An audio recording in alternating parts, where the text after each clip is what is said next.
bossed up, round in it, flossing on that. What's up, everybody? Dawn the Self-Esteem Queen back with another video. I hope that you guys had a wonderful Christmas and all that good jazz, and I hope that your holiday season is going really well.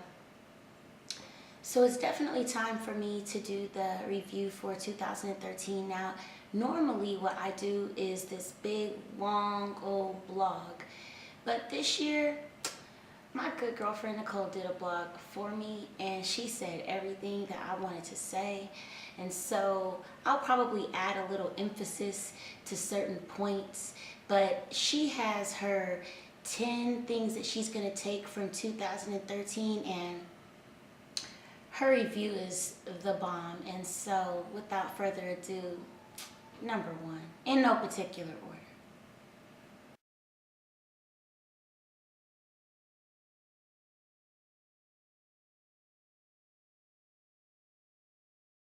So in this first one, you know, it's something that I experience all the time, and something that when you're on the right path, you'll start to experience probably a lot. When you begin to learn who you are and accept it, there will always be people not accepting of your change, simply because your change and your growth sometimes means you've outgrown them or that relationship. So most people don't know that, yes, I speak publicly for a living, but in my private life, I have severe social anxiety, and I don't really like interpersonal communication for a number of reasons. One, I don't like to sit with people and talk about all the things that I've been doing like it's an interview, because I feel like somebody that's my real friend will already know what's going on in my life, or they'd be concerned with the things that don't have anything to do with my career. And so I normally, you know, find myself really wanting to hold friendships with people, but then realizing that my path is like going this way and their path is like going that way. And, you know, it doesn't matter that we went to high school or college together, like, we're just not in the same, we're not going the same way. And this year it's been really difficult for me because, well, I'll get into that when we get to the 10th one, but I'll just say that, you know, there's always going to be somebody that, you know, while you're growing, you know, they're going to accuse you of changing, of not being the same, of doing things differently. And it's like, you know, the one thing in life that's constant is change, and the one thing that you can't help, you know, is to grow. And the people that aren't growing are dying. So sometimes when you're growing and other people around you aren't, you realize that whether it's a friend, whether it's a colleague, whether it's you know, some sort of partnership or relationship, even a family member, or, you know, some sort of like family tie, sometimes, you know, people are great, they're just not the great person for you. And you have to know, you know, when to just like let that reason and that season go.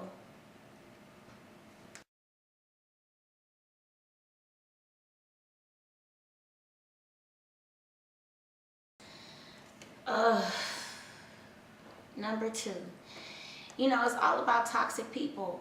And, you know, it is true. Some people like drama, and not just in their lives. They create it, sit back and watch it unfold, all while you're in pain and they're entertained, so they keep the drama going for their pleasure. Girl, some people are just addicted to drama. Like, that's just what it is. And the fact that I already have tests in my life because I'm a servant of the Lord, I can't deal with people who have drama that's self-inflicted, you know. And I've realized that those are some of the people that I flee from. People that, you know, are just drama filled. And sometimes the drama isn't even spoken, you know. Actions speak very loudly, and sometimes people do things, or they don't do things in order to get a reaction out of you. And I learned this year that the best reaction is no reaction at all. And I've also learned that sometimes the hardest thing to do is nothing at all. And you gotta learn to be okay with that, because in high school, I wanted to have the last word. In college, I was on the debate team, wanted to have the last word. I'm 35 now. I have the last word in my head. No need to, deal with going back and forth with people like I'm in high school. I'm not in high school at all. I may speak at high schools, but I'm not in high school.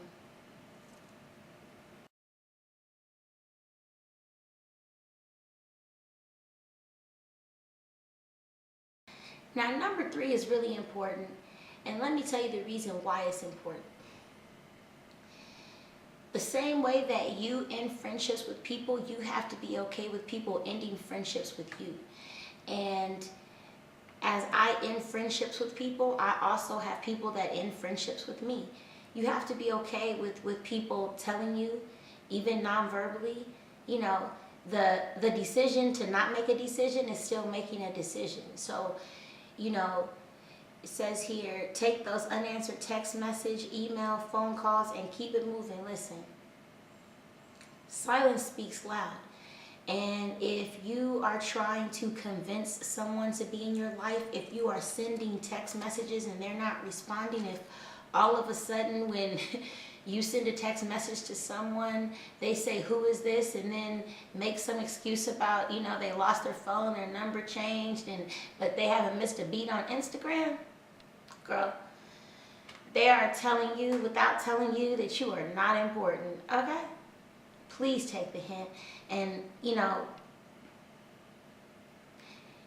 you can't get closure from everybody, and you can't get closure for all situations. Sometimes you have to create your own closure, and sometimes closure is just you closing the door to a situation. You don't have to have the answers. You don't have to know why it happened. You don't have to know anything except that there's a reason and a season, and you have been someone's reason, and you have been in someone's season, and you cannot take it personally.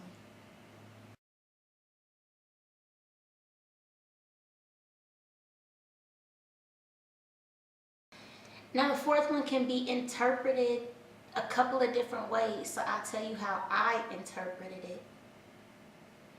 When people love you, they love you. Their love sometimes takes 5 to 10 minutes out of their day just to see if your situation has worked itself out. Healthy love that's not codependent, love that's not trying to solve the problems of another grown-ass person. That type of love is very rare these days, because you have a lot of women that are trying to solve the problems of their men. They're not allowing men to be men. And as a result, I really just want to be real. You guys have this false love going on. And I see a lot of people with this false love going on. Oh, they got to advertise it on the internet. Oh, they got to talk about it in social networks. And then when it fizzles, then we supposed to go through that emotion with you too, girl.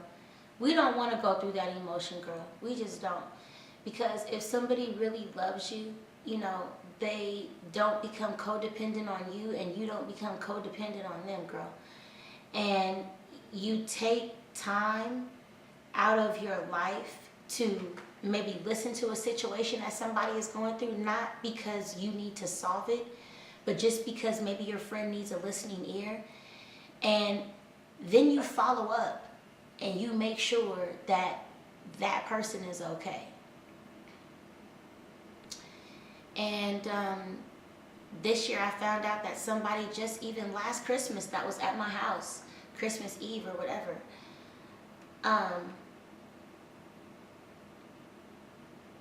the way that I loved her is not the way that she loved me as a friend. And when I had an emergency with my daughter and I sent her a text message, she basically brushed me off and was like, oh, I'm with my grandmother right now. And I'm like, okay, but I'm just asking you to pray for my daughter.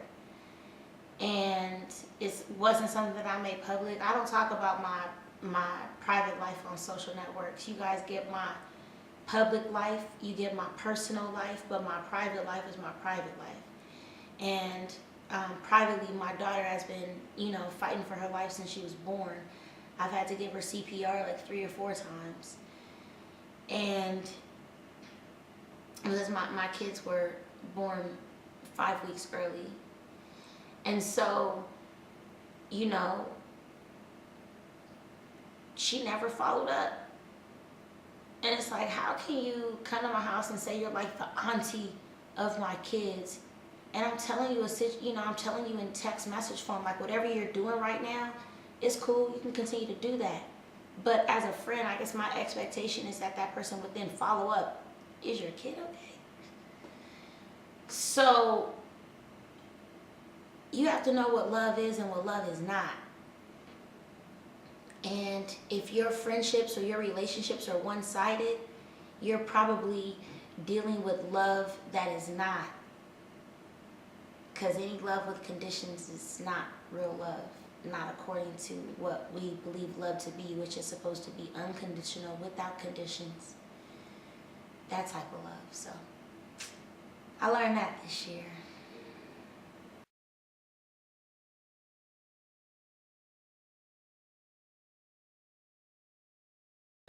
Man, number 5. If they can make time for others, they can and will make time for you if they want to. You have to take like cues today, because social networking is a mother. You know what I mean? And you have to be able to like take the nonverbal cues that people are giving you. Like sometimes you're being reduced back to, just an Instagram friend or a Twitter friend or a Facebook friend or just a social networking friend, period. Sometimes you're just reduced to that. And, you don't get a warning, nobody tells you, and you kind of have to, like, I'm going to need you to stop taking things so personally in 2014. Yeah, that's what I'm going to need you to do. I'm going to need you to stop taking things so personally in 2014, and I'm also going to need you to do what you say and say what you're going to do. Like, I can't begin to tell you the number of people who considered themselves my friends that I consider to be just associates. That have, oh, I'm going to come see you. Oh, I want to come see your kids. Because I don't take my kids out of their element. See, my house is Chuck E. Cheese. So I don't take my kids out of Chuck E. Cheese to go to somebody else's Chuck E. Cheese, or maybe not a Chuck E. Cheese. Like, they're just kids. I want them to be comfortable in their environment. With that being said, people, act like I live far. And then they be on Instagram like, road trip to Vegas. You got to pass by my house to get to Vegas, by the way. So if you got to pass by my house to get to Vegas, people can and will make time for you if they choose to make time for you. That same thing goes with, text messages or, I may not make it to everybody's social gathering, but if you need me to pray for your family member, I'm the person for you. You know what I mean? Like, I have, books, journals of people that I pray for. So, that is my social event.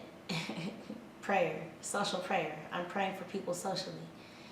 I don't like clubs. I don't like parties. I don't like sitting in people's backyards or on people's couches, or when I'm ready to go, I'm ready to go. And sometimes I'm ready to go like within 10 minutes. So I don't want to, like, I'm just not that person. Like, I love people, but I just love people better from afar. And, I think that when people have an opportunity to love you up close, if you love people from afar and they don't take that opportunity, take that hint. they're not trying to love you up close. So allow them to love you from afar. Sometimes people are not gonna make time for you, and you have to just be okay with that. Like, sometimes I'll go into the city and, you know, I may intend to see people, but the reality is that people don't look at the time schedule that like a person is on. You have to take into consideration that, you know, if you see people flexing on Instagram all the time, but they ain't never got time for you, girl, that's because they don't want to have time for you. If you see people and they're like telling you how private they are, but they're inviting other people to their house, girl, it's because they don't want you at their house. Like, don't make excuses for people. Just don't do it. Please, just do yourself a favor and don't make excuses for people.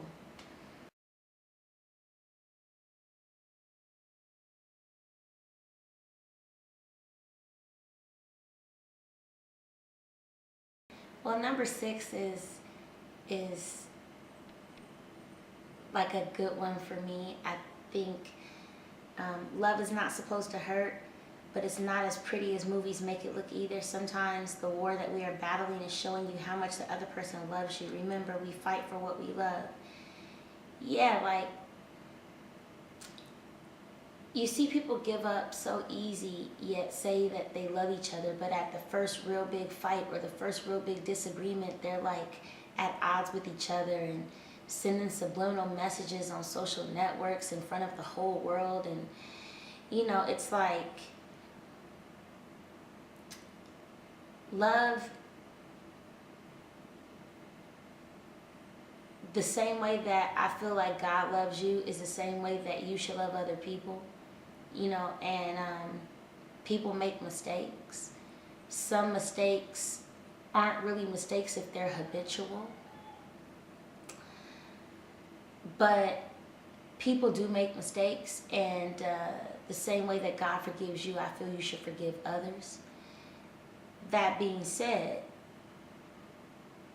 girl, if you're the only one fighting and the other person is not fighting, then in 2014, I'm going to need you to stop fighting for something that only you're fighting for. And I see that happening a lot. When people hit me up and they want advice, it's these crazy way out scenarios that if their friend was in a scenario, they'd be telling their friend, leave, girl. Yet they're staying and trying to justify staying, not realizing that they're being hypocritical. I don't like answering those questions either. Like, I really don't. Most of the time I don't. I say that for somebody else. I hope that maybe they email somebody else and that person will answer it. Because my answer may be a little too harsh for some people. So, but love is not supposed to just be habitual hurting. You know, it's not, I mean, yes, there are lessons to learn and there are growing periods, and, you know, love sustains all of those trials and tribulations. But, girl, if he's just cheating on you and cheating on you and cheating on you and cheating on you, that's not love. And in 2014, I'm going to need you to take that seriously, please.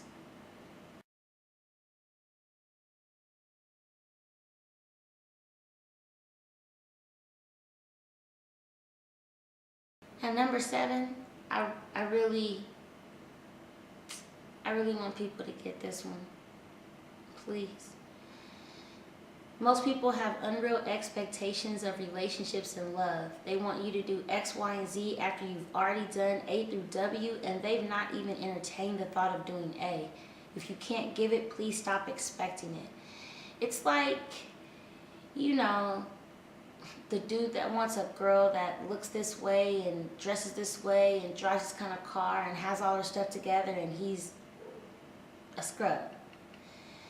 You know, it's like the girl who wants a guy who has all his stuff together, and, you know, she doesn't. She's just sleeping with people for finance. You know, there's a give and take, and you have to be willing to give as much as you're willing to take. Otherwise, you're going to find yourself in a lot of scenarios where you feel like you get the short end of the stick. But if you really begin to think about it, you went in not even giving the full stick in the first place. You know, a lot of times we're not honest with ourselves, and we, you know, like to beat around the bush and have people around us who don't hold us accountable for our actions and the way that we treat others. And I think that, man, be willing to give as much as you'd like to receive, because the best way to receive is to give. And I see a lot of people who are not giving anything, whether it be to their work, their school, their career, their dreams, their passions, their goals. And then it's like, if you don't give anything to the grind can't give anything back to you.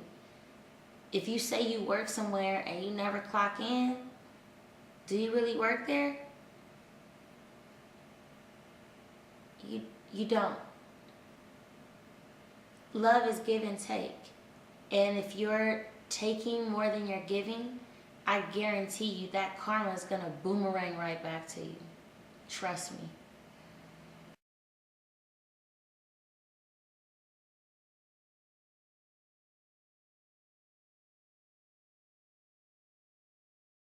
Number 8, love it. Nicole, let me tell you something. I loved your 2012 review. It was amazing. This one is amazing as well. I thank you so much for taking the words right out of my mouth, girl. Just number 8, in regards to number 7, people will never give as you give, so don't expect their love to be the same as yours, but expect something. Again, remember their silence says a great deal. There's a thin line between numbers 7 and 8. Yeah, so here's the deal, right? Like, there are people who, you know, will come into my life and they definitely want something. And oftentimes I give. I don't stop before I give sometimes, which, you know, is a detriment to me often. But I just give, and then, you know, people never give back at the same level of enthusiasm or even at the same level of giving that I gave. And then I find myself feeling like I've received the short end of the stick. The reality is, you really got to stop going into giving in order to get something back. And you have to be willing to say no when you're only giving with the expectation of getting something in return. You have to be willing to say no. Like, I know that I've lost some friendships from just saying no, because the reality is that the minute that you want to borrow money from me, we cannot be friends. The minute that you want me to, you know, do something crazy, we cannot be friends. The minute you want me to compromise my morals or my integrity, we cannot be friends. I am not here to promote, like, dropping people at the drop of a dime, but I drop people at the drop of a dime. Like, I just drop them. I am not here to coach and mentor people in my personal space, because I do that all day. And then I have twins. I want to be the average of the 5 people that I'm around the most. And I don't want to be around somebody who doesn't give at all. And at the same time, I don't want to be around somebody that I give to, and then when it's time for me to ask for something, it's crickets over there. And I've had that experience this year also. I experienced a death close to me, and I told some people, and crickets.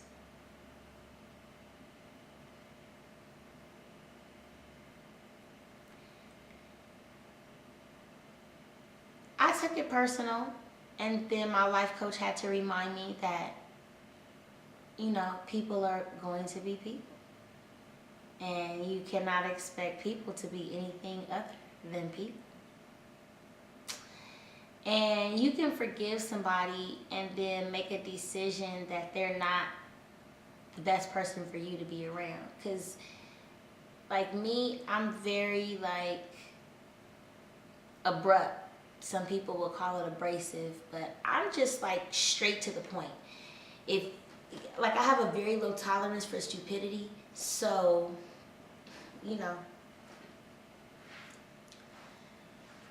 you have to be able to give, and you have to be able to at least have a small expectation to receive.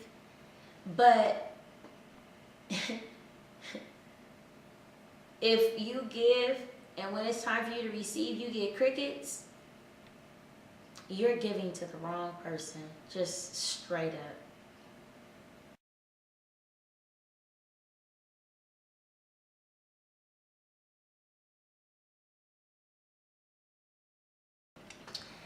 Number 9 is a doozy, and another reason why, I have like social anxiety, because I don't like to have to explain myself. But my marriage, my kids, and my family are just as important as any of yours. Even with all our flaws, they've proven to be one, if not the only constant and stable fixture in my life. Girl.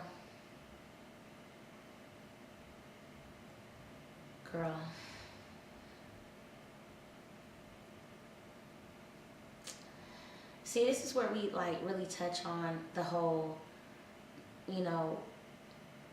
public life, personal life, private life,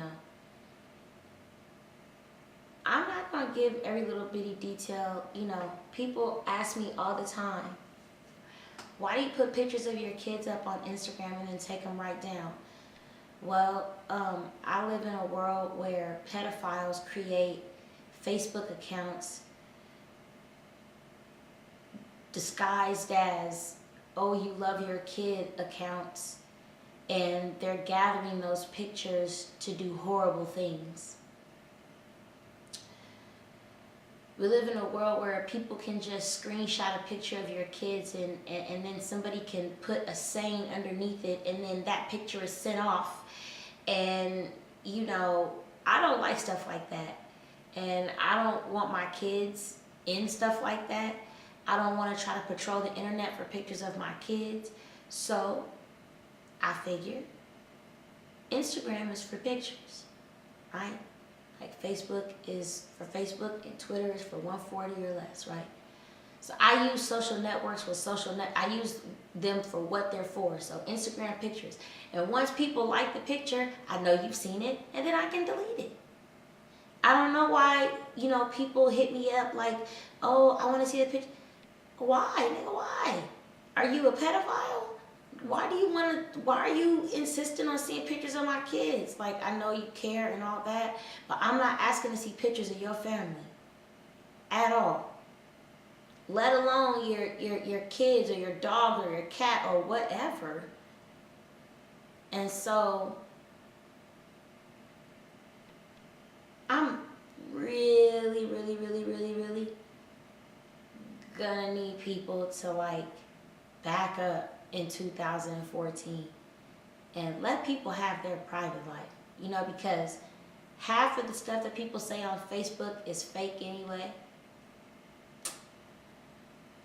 Who people are on the internet and who they are in real life, I've learned are just two totally different people for a lot of people. Not all, but a lot of people. The time has come, for you to start living your life offline. And I'm always in awe of the people that have a picture of themselves, right? And they're by the beach, or they're like somewhere like on top of a mountain. And it's a picture of them overlooking the mountain with the caption, just thinking. What? Who took the picture?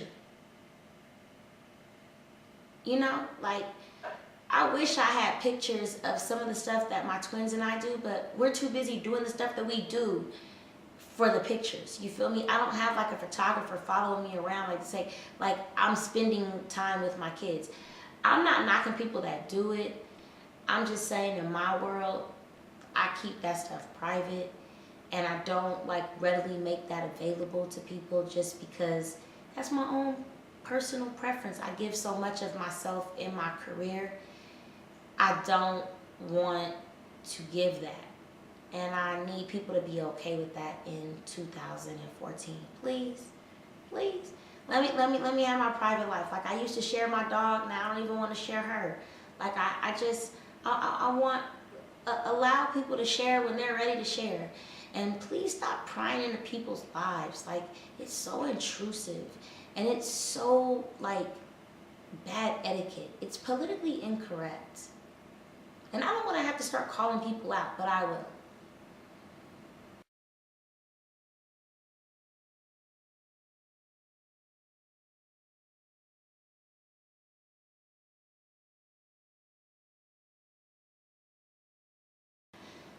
Number 10 is the most important. Number 10 really, you could take all the other ones away, Nicole, and number 10 would just, you know, like, number 10 is like the highlight. Number 10 is the icing on the cake. Number 10 is this gingerbread that I have over there that I'm about to eat as soon as I finish this video. Like, number 10 is, okay, everything has a season. Everything. Not everyone is meant to be in your life forever. Some people are trees, stable and sturdy, but others are leaves. They bud. They deliver what they are meant to deliver and absorb what they are meant to absorb. They detach themselves, or you detach yourself from them. They change, and then they are gone away, giving back to the atmosphere. They find themselves being a part of this process in the lives of other people. We must allow ourselves to experience these seasons without sorrow, because it is merely life unfolding. If our relationships fail, it's not the fault of one person, it is the fault of the people involved. Being in a relationship of any kind is work, hard work, and if the parties are not willing to work, the relationships will fail. One person cannot keep a relationship thriving. It's only fitting that this blog is titled Love and War, because I've been in love, at war, or both during 2013. Love it. Number 10 is a doozy. You gotta start, you know, like, appreciating the reasons and the seasons. Like, there are people that this year I have let go of, or who have let go of me. And people that maybe I wanted the season to last a little longer. Maybe people that, you know, I may not know why the season ended. They may not know why the season ended. But one day we just woke up and said, I'm not feeling this season anymore. You gotta, like, let seasons go. 'Cause I see people holding on to, like, okay, so people send me ask the SEQs, right? And they're like, you know, I've been friends with this person for like 15 years. And in this 15 years, they've done this and this and this and that. First of all, you're watching too much like People's Court and Judge Mathis, okay? And, like, seriously, okay, this is not real life, okay? You don't let somebody just keep doing stuff to you over and over again just because you've known them for a long time. People change, seasons change, things change. Once upon a time, right? Charles Manson and Scott Peterson were nice little boys. Now they're both murderers. Like, people change. Their circumstances change. Things that happen in and around their lives cause their mindset to change. And you have to be okay with letting seasons end. And it's not about bashing somebody when a season ends. You know, this year I had to really, like, take inventory of people that I've, you know, let come and go. And